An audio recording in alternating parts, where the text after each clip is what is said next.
रहस्यमयी हवेली का श्राप। शहर से दूर जंगलों के बीचों बीच एक टूटी फूटी हवेली खड़ी थी। लोग उसे विलक्षण हवेली कहते थे।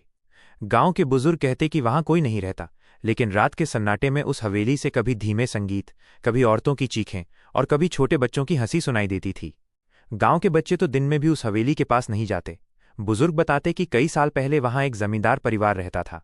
कहते हैं कि एक रात पूरी हवेली आग में जल उठी और पूरा परिवार उसी में खाक हो गया। तब से उस हवेली पर श्राप है, जो भी उसमें रात बिताएगा वो जिंदा बाहर नहीं निकल पाएगा। 5 दोस्त राहुल, नितिन, राधिका, श्रेया और अर्जुन शहर से गांव घूमने आए थे।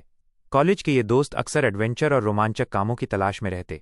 जब उन्होंने हवेली की कहानी सुनी तो सबकी आंखों में चमक आ गई। राहुल बोला, यार ये सब कहानियां होती हैं, सच नहीं। चलो आज रात उस हवेली में चलते हैं, देखते हैं सच में भूत है या सिर्फ लोगों की बनाई अफवाह। राधिका थोड़ी डर गई। उसने कहा, पागल हो क्या, अगर कहानी सच निकली तो?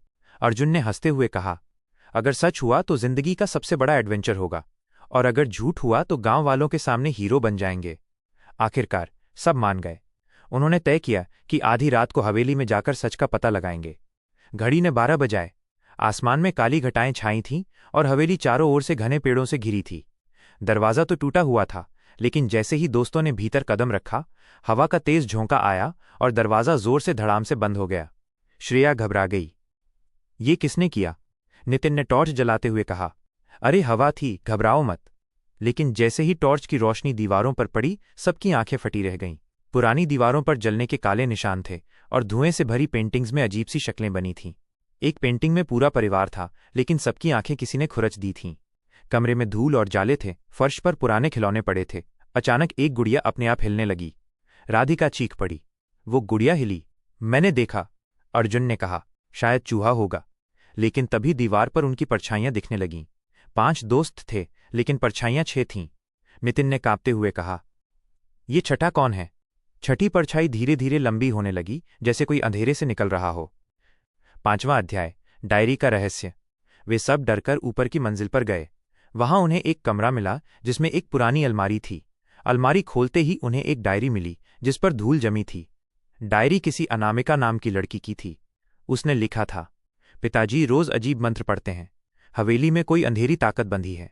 माँ कहती हैं कि अगर ये ताकत आज़ाद हो गई तो सबको निगल जाएगी। मुझे डर लगता है। कल रात मैंने देखा, हमारे आंगन में कोई औरत सफ़ेद कपड़ों में घूम रही थी।